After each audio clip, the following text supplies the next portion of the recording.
This is Dr. Lisa Marie Bobby, and you're listening to the Love, Happiness, and Success podcast. Is it time to make a big career change? Pursuing a new career path can be exciting, but it can also be overwhelming, especially if it's a big pivot. How can you make a major transition with both clarity and confidence and get where you want to go? Where should you even begin? That's what we're talking about on today's show.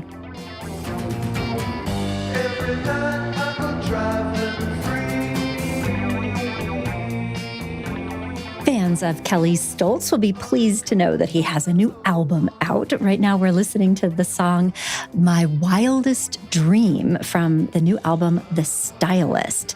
And it looks like Mr. Kelly is on tour as we speak. You can catch up with him somewhere on the west coast of the United States and learn more about him and what he's up to on his Bandcamp page, kelly.bandcamp.com. Kelly with two E's, KELLEY.bandcamp.com. But I thought that this song was so fun and really a perfect, energetic setup for our topic today, because today we are talking about making your wildest dreams come true in a very real and practical way.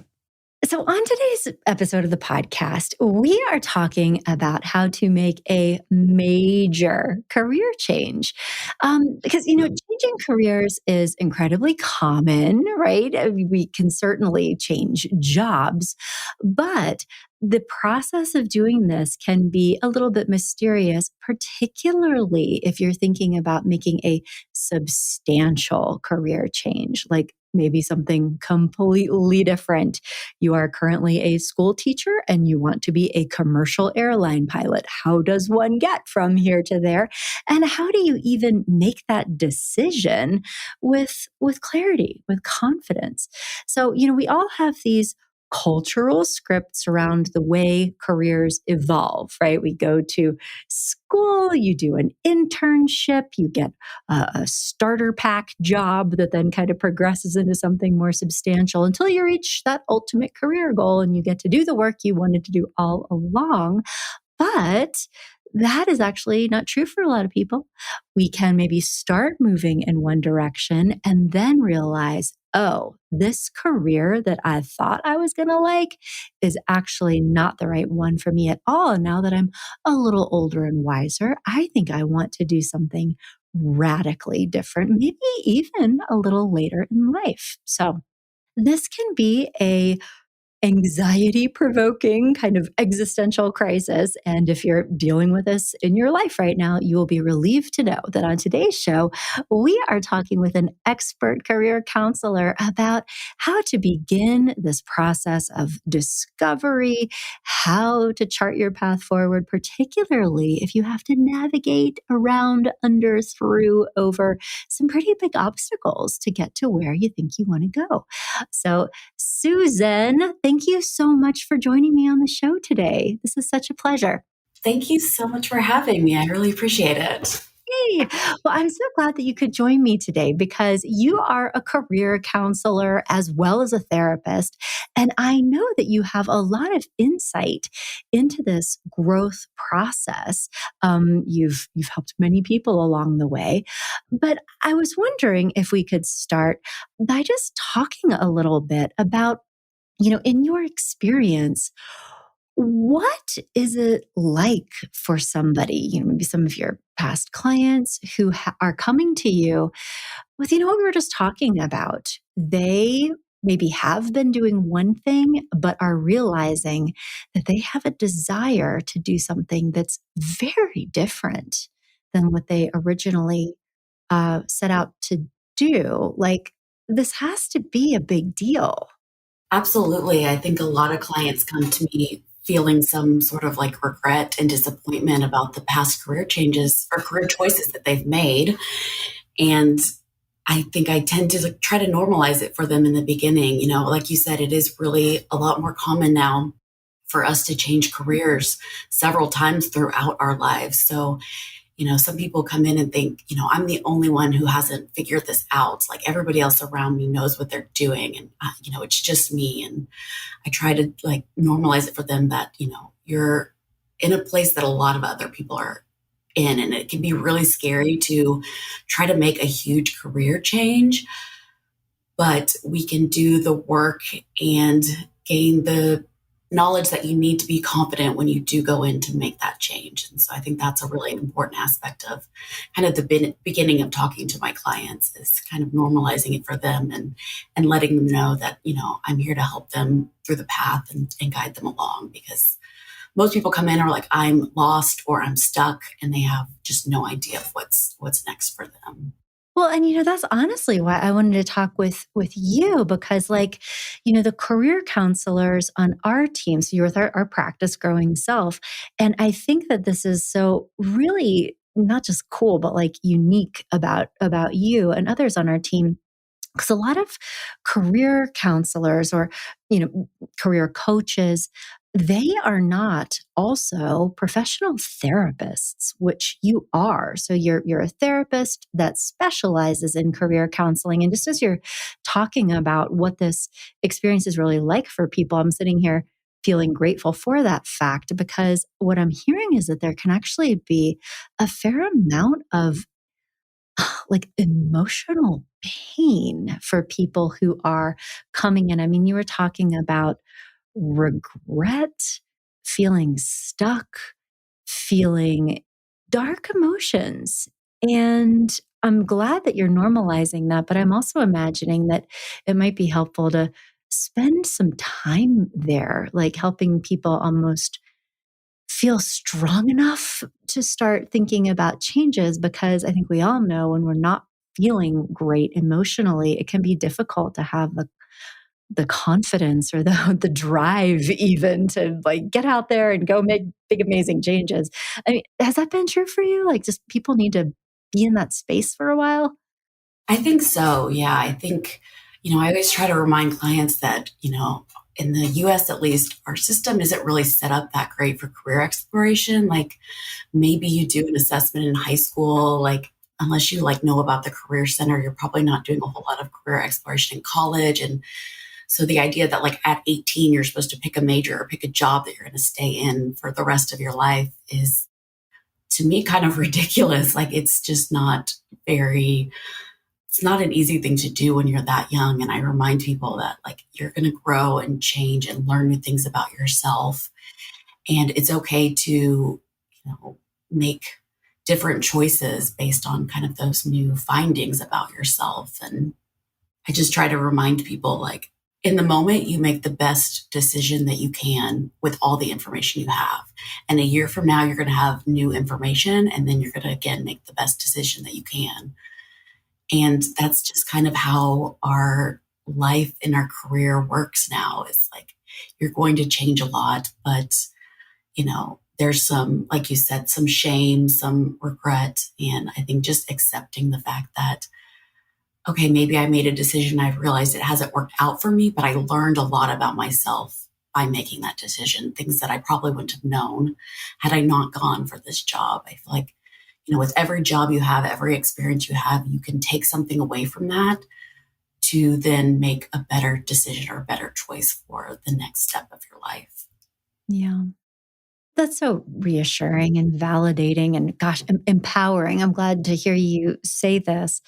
I could see somebody a little later in life, 30, 35, 40, who went to college 10, 15 or more years ago and feeling a lot of regret, almost for the lost opportunity, because in some ways, there's more flexibility sometimes when you're young, or people kind of wishing that they'd started sooner on a career path. But I mean, you speak so insightfully about the truth that a lot of times I think people legitimately don't know themselves well enough to know what they would be happy with or satisfied with when they are later in life, because they were so young when they got on that one track.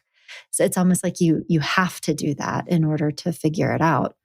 Absolutely. I think your 20s are such a big time to be able to learn more about yourself and figure out, what is next for you. And I see clients who are in their early 20s all the way to their 50s that are kind of looking to make this change. I even know somebody who is in her 70s who made a career change because it was something she wanted to do. And so I think it's never too late. And, it's for some people, maybe it does take longer than for them to kind of reflect on themselves and who they are. But I think the fact that you're kind of brave enough to kind of do that, even later on in life, is pretty commendable. And I think I look at a lot of my older clients and think that they're really brave to come back and be like, no, I want to focus on myself now. Like, we go through these different role transitions when we hit, that middle age of like, maybe now we have families or other roles or responsibilities that we didn't have in our 20s. And so it's always great to see people come back. A lot of people come back when their kids are kind of in an age where they can kind of take care of themselves, and now they're ready to focus on themselves and making themselves happy and being in a career that feels like a good fit for them and feels more authentic to who they are. Mhm. Yeah. Yeah, and I hear that. And that process itself, I mean, can be quite a journey because I don't know if this is how you've worked with people, but it would seem to me like it could really be helpful and important and even vital for people to spend some time reflecting on what it is about what they have been doing that they don't like, and I think that we sort of culturally tend to pull away from dark things or, things that are hard. But I would imagine there could be a lot of value in getting really clear around what is it about what you have been doing that makes you feel like this is not the right fit for you. Have you found that to be helpful or am I? No, one of the first steps I take with clients is, clarifying the problem. Like, is the problem the role you're in? Is the problem the environment you're in? There's a difference between being in a toxic workplace and needing to move workplaces versus being in a role that doesn't feel like a good fit and needing to make a complete change. So I always want people to really clarify, first of all, what is the problem here? What is the reasoning behind wanting to change? So that way we can make sure that those next steps we're helping you meet your goals. And another early intervention I do is a lot of self-reflection. Like, I want people to tell me, what are the things they enjoy both at work and not at work? What are some of their natural abilities? What are their favorite roles and responsibilities? What are the roles and responsibilities that kind of drain them? What is important to them in their career? What does success mean for them? And so doing that kind of self-reflection and asking yourself those questions, I think can all help with the part where you're kind of clarifying what the issue is and getting a really solid foundation of figuring out, okay, what is the problem and how do I move forward from here? Well, that's so interesting, and I'm wondering if we could talk a little bit more deeply because you just said something that I thought was really interesting. That you can spend a lot of time talking with somebody to get clarity around what the true nature of the problem is. Like, I mean, you said, like, are you in a toxic workplace? And I think that that's so salient because you might be having escape fantasies. You are, an Yes. accountant and now you're thinking about being a circus clown and but really like kind of dialing it back into, is there something about the environment or specific situation that you're in right now that is making this job, this profession seem a lot harder and feel a lot harder than it might if you were actually maybe making a lateral move. Maybe you're still in the same career generally, but in just an environment that feels better for you rather than, you know, jumping out of the pool altogether. So, like, what can I ask? What would be some signs or some things that you would be listening for that would be indications that it is really an environmental thing? Like, I mean, use example like a toxic workspace. What does that look like for people?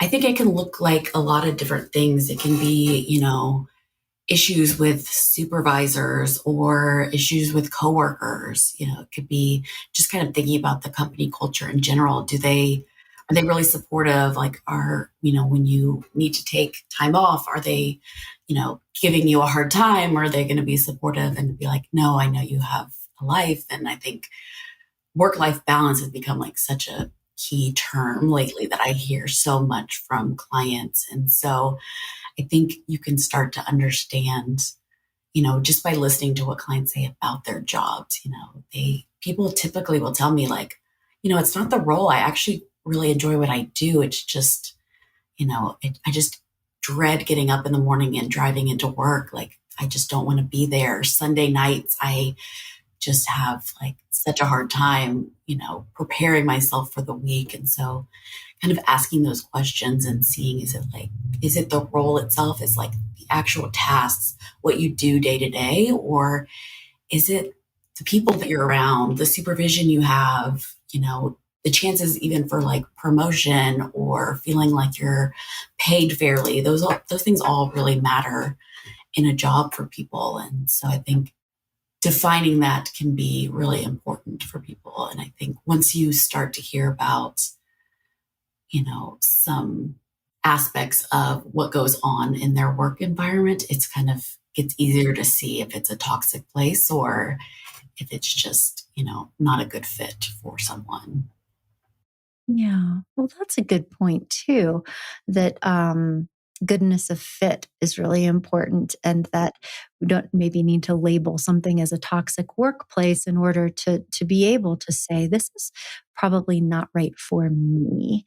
But that part of that exploration process, I'm hearing would really help somebody get a lot more clarity and confidence about what that problem really is. And also in doing so, illuminating a path forward, because maybe you don't have to go back to school to be I don't know, astronaut. Maybe you can just get a different job and we're all right. Okay. Good.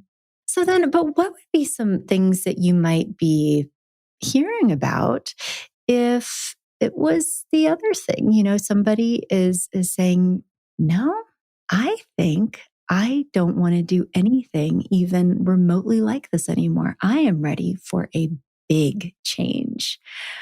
Where does that come from? What does it sound like when people are really wanting something substantially different? Where does that even come from?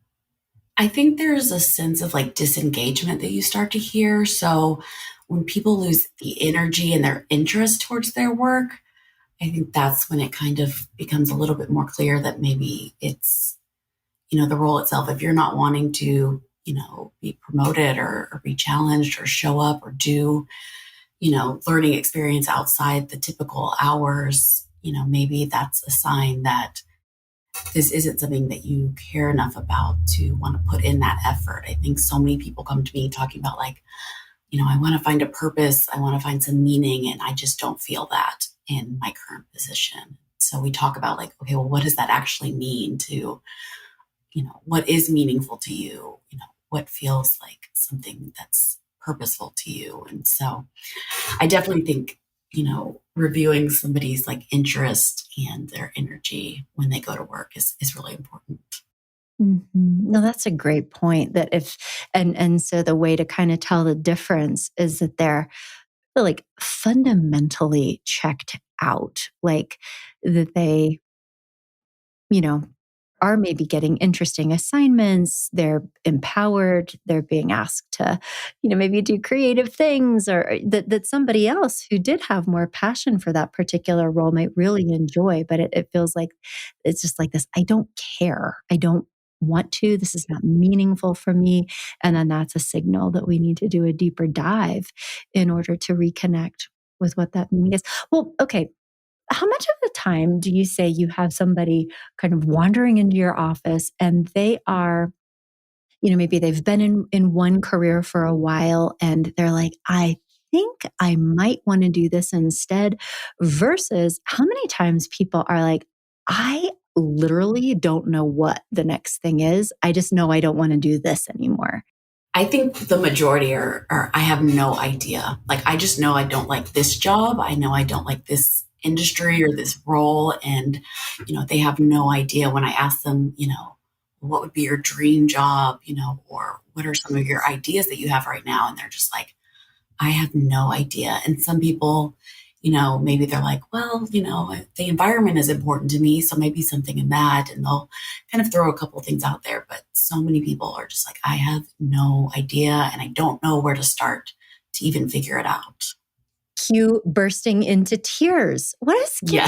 really, Yes. seriously, like feeling in some way, you see, because our career path, what we do for a living, it can consume so much time and energy. And to be like really unhappy, unfulfilled in a current position, but like literally not knowing what else to do. I mean, that's like trapped, you know? Well, maybe not hopeless because that's why they're there talking to you, but that kind of just, I don't even know where I'm going. Overwhelming, maybe is the right word for it. And scary, just scary knowing that, like, am I going to be stuck in this place because I don't know even how to go about figuring out how to get another job in a totally different field that, these are my skill sets. How is that even going to be transferable to another job? Most people think, I see teachers who are like, that's all I know how to do. How am I going to go into an office or a corporate job and have the skill set? And so we talk a lot about that, like their skills. But I think I do have a little bit of a unique perspective because I had kind of the same path as a lot of my clients. Started, I started in an industry. I kind of just fell into a job. I never really knew what I wanted to do. I ended up working in corporate for several years before I saw a career counselor, and I figured out like I want to go back to school and I want to be a career counselor. So I think that helps me kind of empathize with my clients because I know what it's like to feel that sense of overwhelm or fear or just feeling completely lost or stuck in a place where you're like, I don't know how I get out of this. And so I definitely can utilize my own experiences too when I talk to clients because I think it's helpful too for them to see somebody who has kind of a success story of like, I went from hating what I do to loving what I do. And so a lot of people come to me and are like, is this even possible? And I'm like, yes, it is possible. Like, I want you to have that sort of hope because I think hope is such an important factor in this, especially when you feel like you've lost confidence or you're just, fearful of like, what's the next step for me? Having that hope is really important. It really is. What an inspiring story. To think too, like the fear must be real because I mean, I would, and we don't have to talk about your personal experience if you don't want to, but like, I think if you've had a bad experience with something, be it a job, a career, a relationship, right? I think that there can be a really understandable and legitimate fear involved around how do I know that even if I make this big change and I go through all the trouble and time and energy and money of going back to school or something like that. Like, how do I know that it is going to be better? Like, it's such a leap of faith sometimes because you don't really know what something is going to be like until you start doing it. I remember feeling that way. I didn't know what I was going to do either, right after college. And so like messed around for a few years before I decided to go back to school to become a counselor. And I remember that very clearly, like this, I sure hope I like this, once you get started, because it's not certain. Absolutely. That is a big talking point with clients. They come in and they're like, well, I'd be willing to go back to school, but I need to know for sure that it's something I'd want to do. Or, I have these ideas, but how do I actually know if I'm going to like it or if it's going to be a good fit for me? And, we can do, as much research as we can. And we can do, I always, recommend people do some like informational interviewing and talk to people in the field. If you can job shadow, that's great. But at a certain point, it is kind of a leap of faith. And you have to kind of be brave and take that leap because it is hard to know unless you're actually in that position if it's going to be the best fit. But we can do as much kind of background research and looking into it as we can to try to help us feel a little bit more confident when we do go to take that leap, because it is a big leap, especially if you're going back to school or especially if you're going to a job where you have to go entry level. And so you're now making less money than you were. And that's really scary to people. And so it is something that we talk about a lot. Like, how do I gain some confidence to be able to make that leap and be okay with the fact that, there is a chance that it couldn't work out, but, there's a chance that it could be really great as well. Yeah. Well, and thank you for bringing up, I mean, the very real I don't know if sacrifice is the right word or investment, but to think about like the expense of going back to school, or you're so right. I mean, if you are in a mid-level job that you've been doing for 10 years and you're now starting over and really at the bottom of the ladder in some ways, that's very real.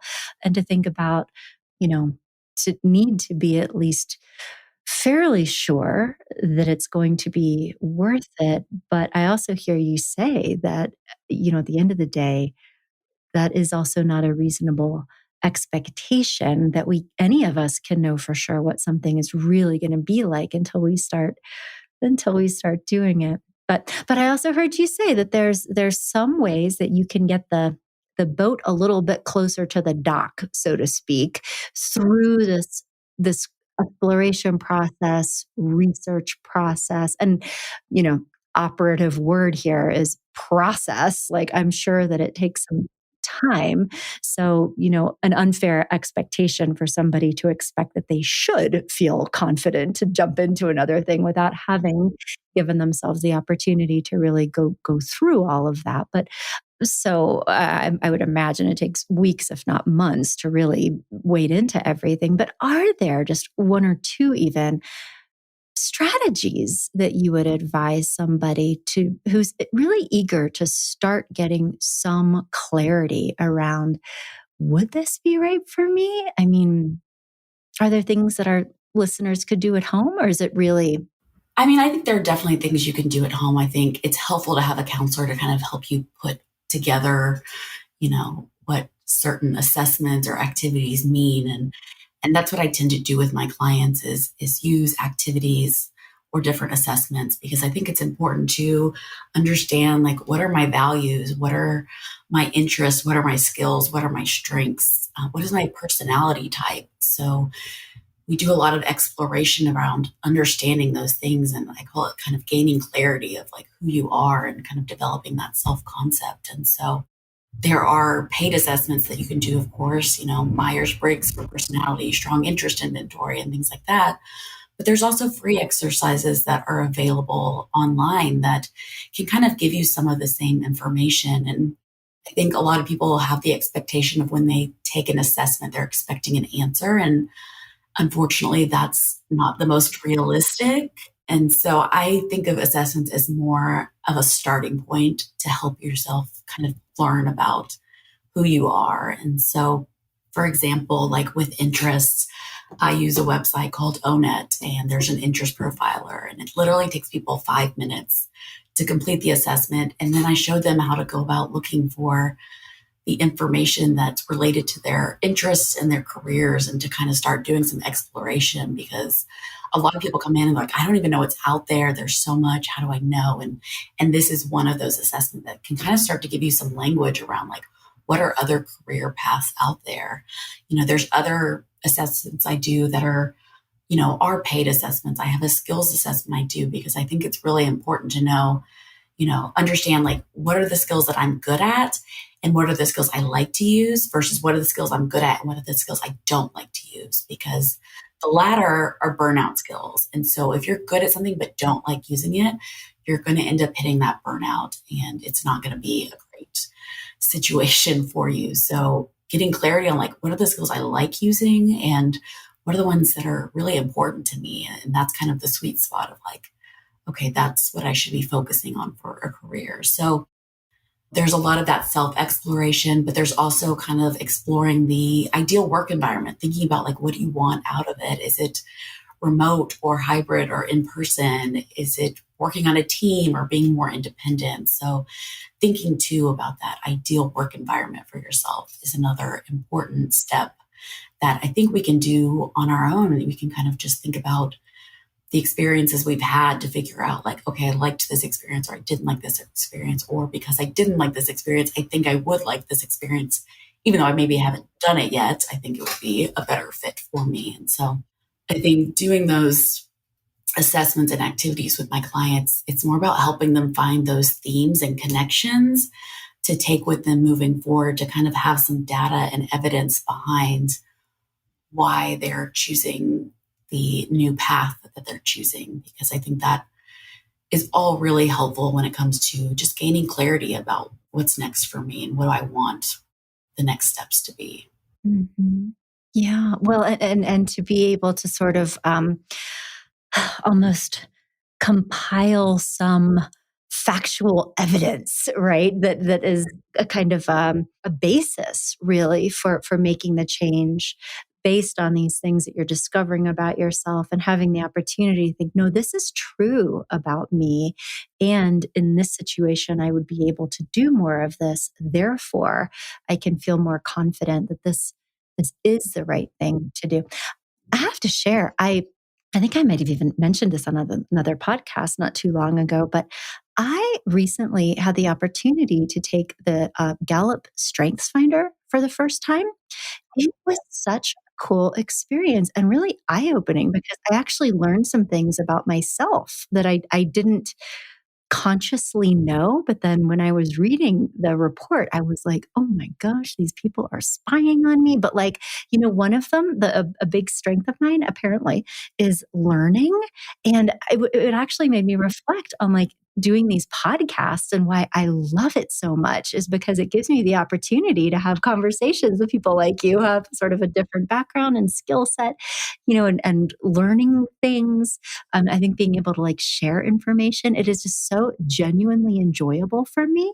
And it just made me feel very grateful that I managed to somehow find a situation where I get to do that, like learn things and share information. So it made me feel really happy. But I was very impressed by just that assessment. And so I just wanted to give a shout out. It's not cheap. It was like $60 or something like that, but it was it was very valuable to me. So anyway, and I am not a representative. I know I probably sound Yeah. like an infomercial right now. I promise I'm not.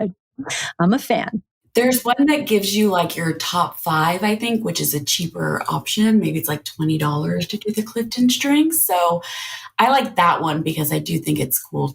Like you, I love taking those assessments and learning more about myself. And it gives you a lot of insight in things you didn't know before. One of my top five was learning too. And I was like, oh, okay, I need to find a job or a career where I'm going to be able to continue to learn and grow and have those, challenges. And so that's kind of what led me to knowing like, okay, this is probably a good fit for me to be in some sort of counseling role, because there's always going to be something new to learn. There's always going to be theories to read up on, or, experts to listen to. And so I do love the strengths exercise, and having like a top five, or I think there's one that's like a top 10, and it kind of gives you some good information about like, what are my strengths? And it kind of helps you go about like making some of those decisions of, okay, what would be a good career for me based on some of those strengths I have. And it's really about kind of putting all those things together, putting the values together with the strengths,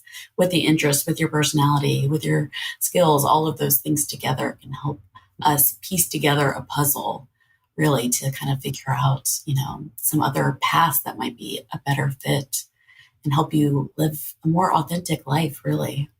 Well, and that's such a great reminder too. I love your puzzle metaphor, because it Mm. has to be the whole thing, right? That you can't really make an informed decision on one of those facets. There's a holistic component, your personality, your strengths, but also that like, what do I want my life to be like? What else do I want to be doing besides working? And what kind of career path would support that? So I'm glad that you brought that up too.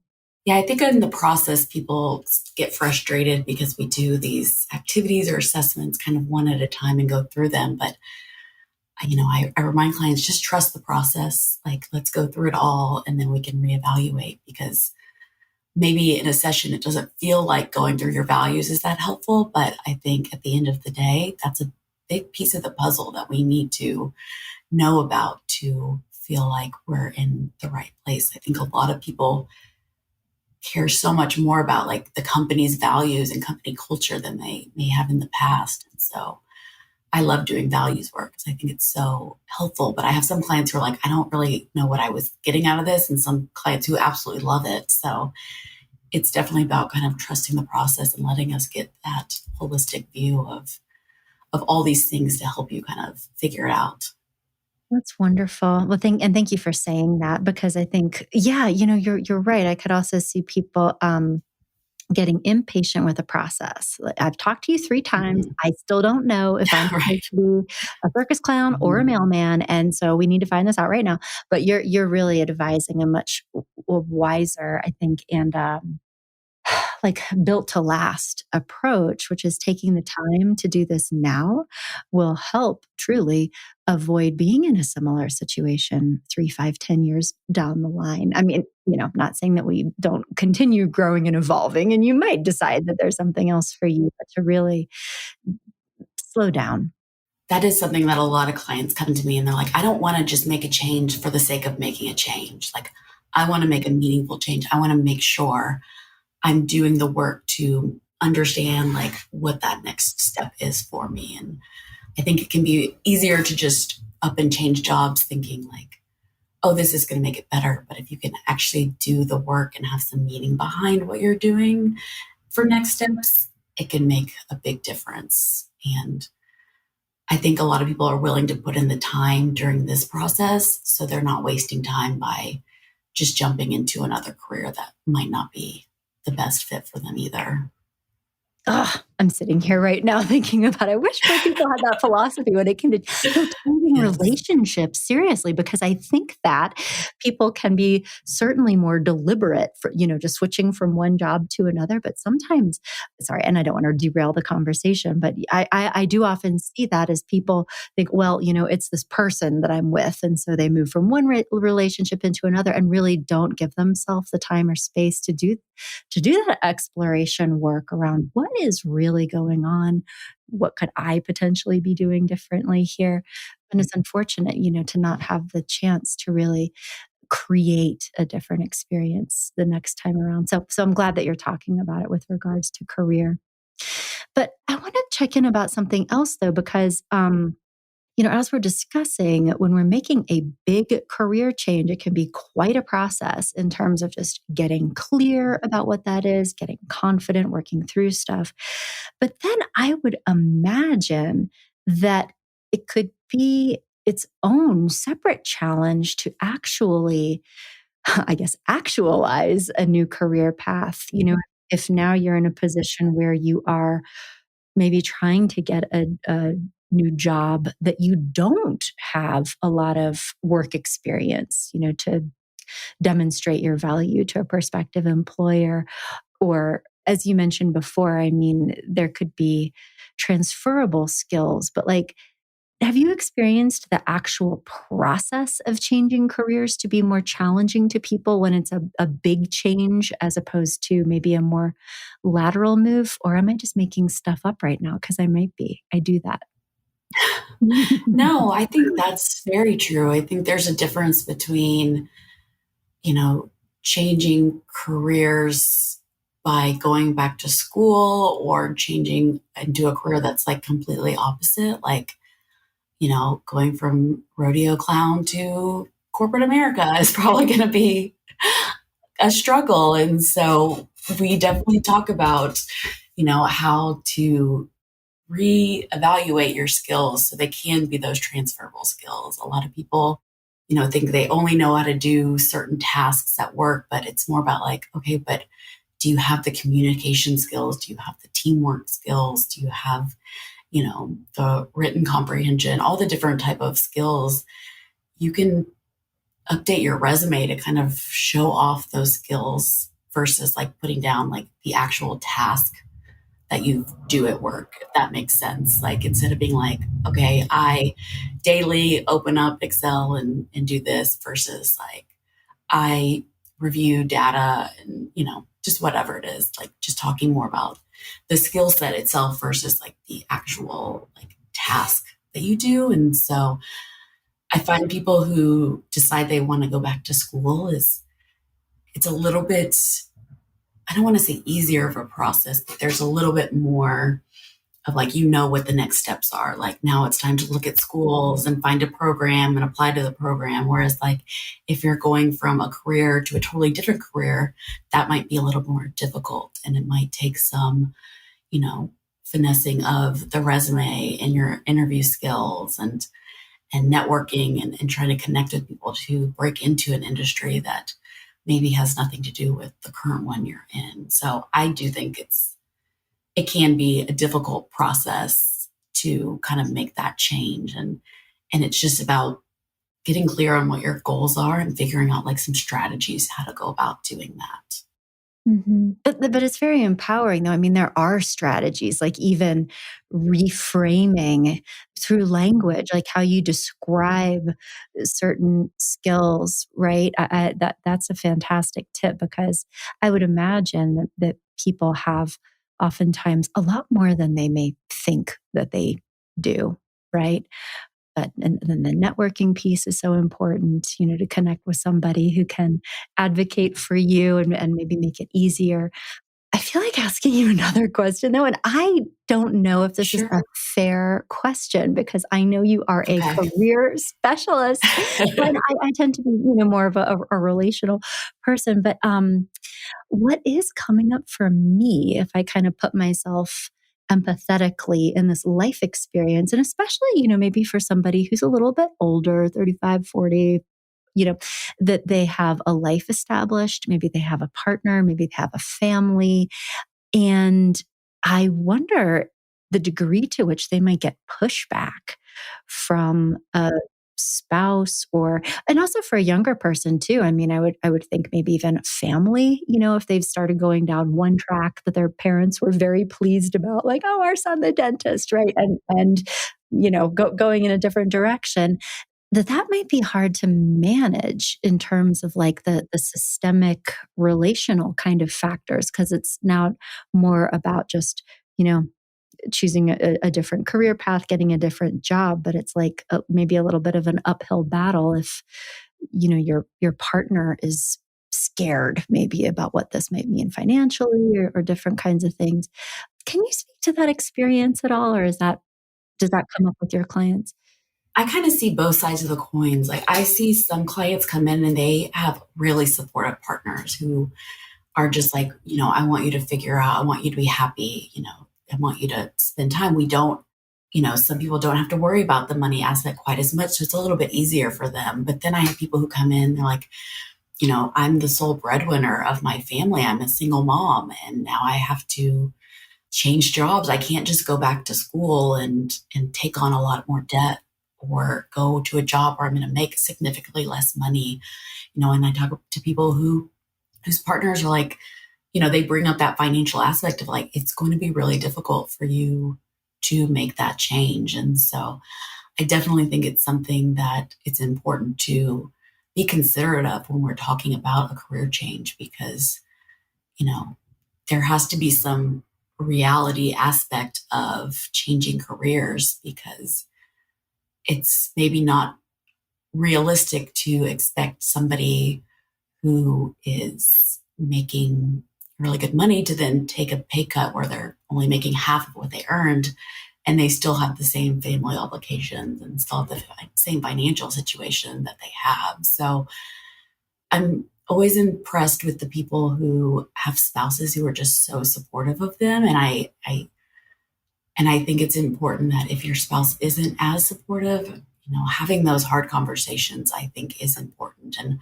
understanding like, okay, I can take a pay cut, but I can only take this much of a pay cut. So maybe when we are exploring jobs, we need to look at the ones that, are making a certain amount of money or above. It's not necessarily going back and asking somebody to take minimum wage jobs. That's the pay and the salary is still really important because that provides people with a lot of stability and security. And without that, that's a very scary situation to be in. So I do have clients that that ends up being a big topic of conversation. And it's something that really comes up in their values of, you know, some people are like, I hate to say it, but the pay really matters to me. Like that's a big deal for me. And some people come in and say, I'm okay with the pay being less as long as I'm doing something I love or I'm happy. And so I think getting clarity on like those values too can be really important to figure out, like, how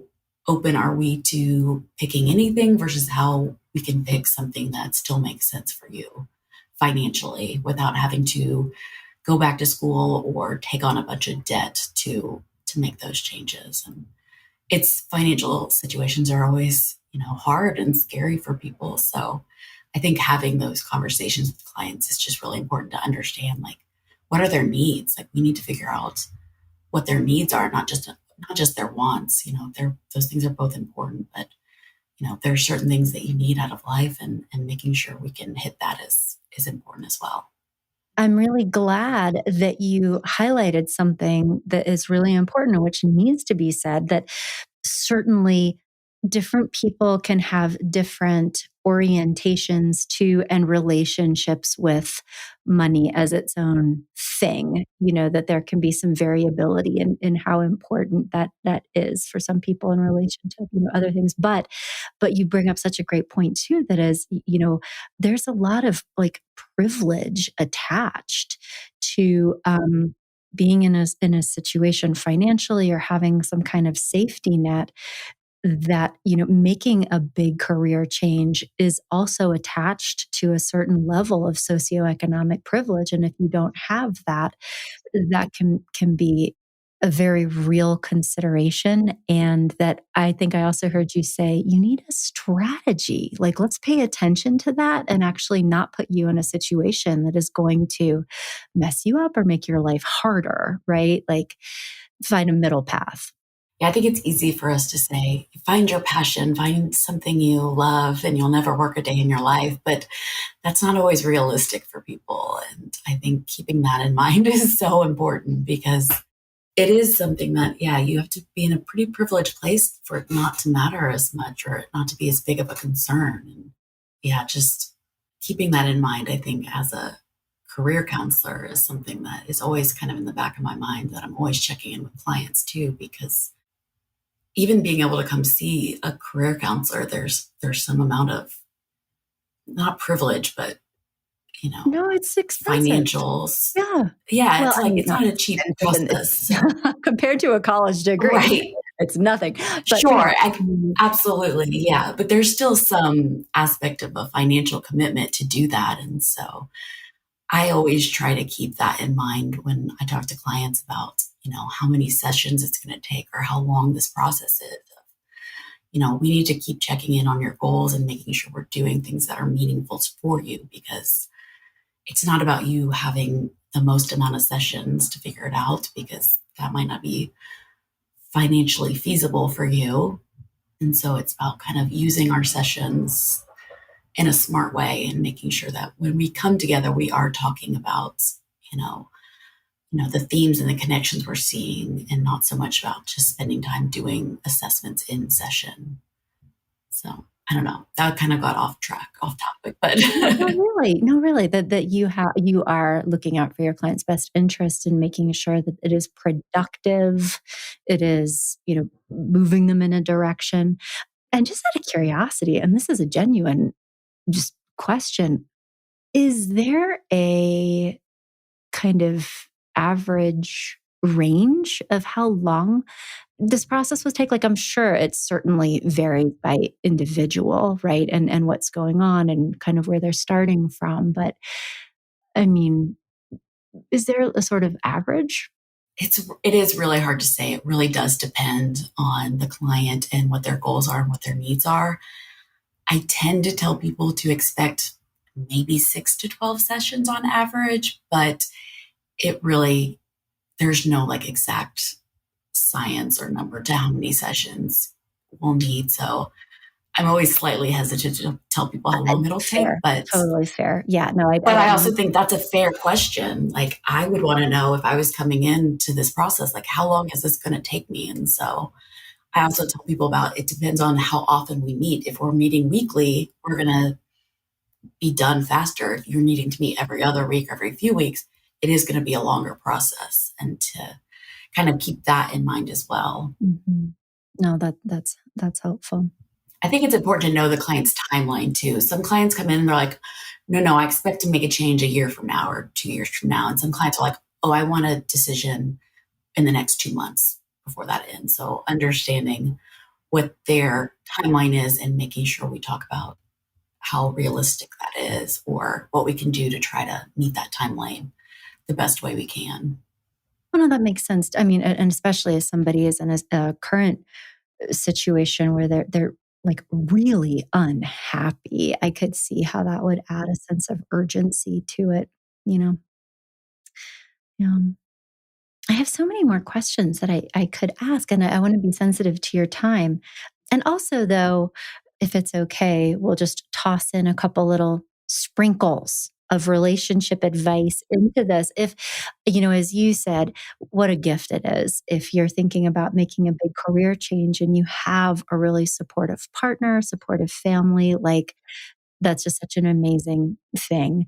And if you are in that situation and your partner, your family is less receptive or supportive than you'd hoped, one just relationship tip that's really like a communication tip that I'll share is that it can be really, really helpful both for them and for you to have these courageous conversations with the knowledge that when people don't like these ideas, it is almost always, at least in my experience, because they are feeling afraid or threatened, either afraid for themselves and what this means for them and your family, or maybe they are afraid for you on some level. And I just wanted to say that because I think that sometimes it can be easy to get into fights about stuff like this, like whether or not something is a good idea, like it turns into, whose opinion is superior. But I think if you can kind of sink down deeper than that and really start talking about some of the more vulnerable feelings that could be underneath these reactions and not trying to change anybody, just really taking the time to listen to what somebody is saying and trying to understand them and also trying to help them feel understood by you, it can go a long way in creating movement in the situation where it doesn't feel like a power struggle and it helps you ultimately, I think, get the understanding and hopefully support that you're wanting, but it really kind of requires going onto somebody else's side of the table for a little while. So I just wanted to share that with our listeners as a my marriage counselor perspective in case anybody's struggling with that because that I could see that being a real thing and that strategy might be helpful. So I just wanted to offer it. Yeah, that's a really good point. I think the fear of the unknown comes up a lot. And so Yeah. having that Mhm. communication is so Mhm. important.